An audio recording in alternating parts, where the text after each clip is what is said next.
Capítulo 28. Na rua. José Dias ia tão contente que trocou o homem dos momentos graves, como era na rua, pelo homem dobradiço e inquieto. Mexia-se todo, falava de tudo, fazia-me parar a cada passo diante de um mostrador ou de um cartaz de teatro, contava-me o enredo de algumas peças, recitava monólogos em verso, fez os recados todos, pagou contas, recebeu aluguéis de casa, para si comprou um 20º de loteria. Afinal, o homem teso rendeu o flexível e passou a falar pausado, com superlativos. Não vi que a mudança era natural.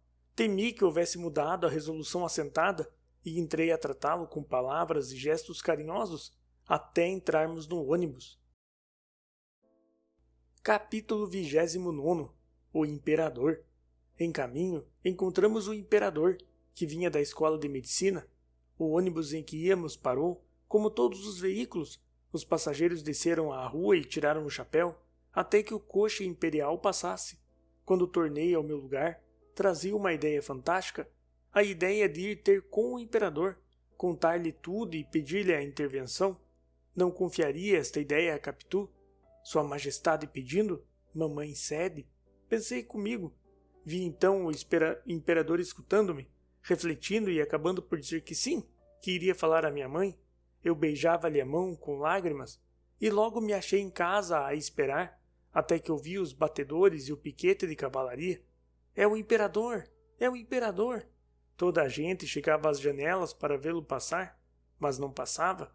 O coche parava à nossa porta, o imperador apeava-se e entrava. Grande alvoroço na vizinhança. O imperador entrou em casa de Dona Glória. Que será? Que não será?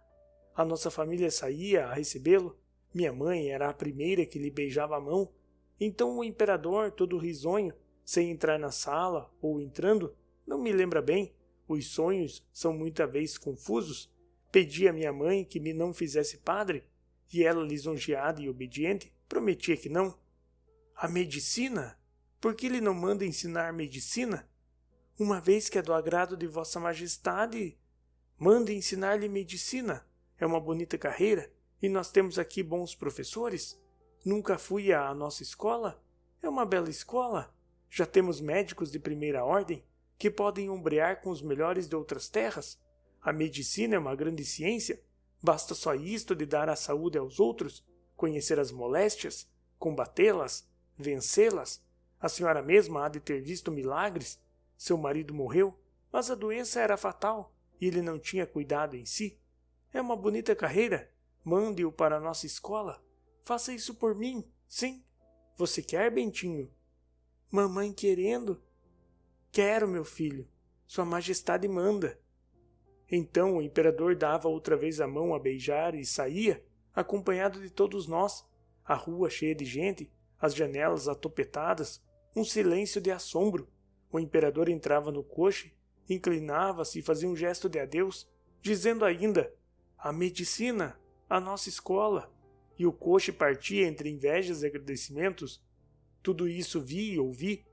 Não, a imaginação de Ariosto não é mais fértil que a das crianças e dos namorados. Nem a visão do impossível precisa mais que de um recanto de ônibus. Consolei-me por instantes, digamos minutos, até destruir-se o plano e voltar-me para as caras sem sonhos dos meus companheiros. Capítulo 30. O Santíssimo. Terás entendido que aquela lembrança do imperador acerca da medicina não era mais que a sugestão da minha pouca vontade de sair do Rio de Janeiro. Os sonhos do acordado são como os outros sonhos, tecem-se pelo desenho das nossas inclinações e das nossas recordações. Vá que fosse para São Paulo, mas a Europa era muito longe, muito mar e muito tempo. Viva a medicina! Iria contar estas esperanças a Capitu. Parece que vai sair o Santíssimo, disse alguém no ônibus. Ouça um sino. Creio que é em Santo Antônio dos Pobres. Pare, senhor recebedor. O recebedor das passagens puxou a correia que ira ter ao braço do cocheiro. O ônibus parou e o homem desceu. José Dias deu 2 voltas rápidas à cabeça, pegou-me no braço e fez-me descer consigo. Iríamos também acompanhar o Santíssimo. Efetivamente, O sino chamava os fiéis àquele serviço da última hora. Já havia algumas pessoas na sacristia. Era a primeira vez que me achava em momento tão grave. Obedeci, a princípio constrangido, mas logo depois satisfeito, menos pela caridade do serviço que por me dar um ofício de homem. Quando o sacristão começou a distribuir as roupas, entrou um sujeito esbaforido. Era o meu vizinho Pádua, que também ia acompanhar o Santíssimo. Deu conosco, veio cumprimentar-nos. José Dias fez um gesto de aborrecido e apenas lhe respondeu com uma palavra seca, olhando para o padre que lavava as mãos. Depois, como Pádua falasse ao sacristão, baixinho, aproximou-se deles. Eu fiz a mesma coisa. Pádua solicitava ao sacristão uma das varas do palio. José Dias pediu uma para si. Há só uma disponível, disse o sacristão. Pois essa, disse José Dias. Mas eu tinha pedido primeiro, aventurou Pádua. Pediu primeiro, mas entrou tarde, retorquiu José Dias. Eu já cá estava. Leve uma tocha. Pádua, apesar do medo que tinha o outro, teimava em querer a vara. Tudo isso em voz baixa e surda. O sacristão achou meio de conciliar a rivalidade, tomando a si obter de um dos outros seguradores do palio que se desse a vara ao Pádua, conhecido na paróquia como José Dias. Assim fez, mas José Dias transtornou ainda esta combinação. Não, uma vez que tínhamos outra vara disponível, pedia-a para mim, jovem seminarista, a quem esta distinção cabia mais diretamente. Pádua ficou pálido como as tochas. Era pôr à prova o coração de um pai. O sacristão, que me conhecia de me ver ali com minha mãe, aos domingos, perguntou-me de curioso se eu era deveras seminarista.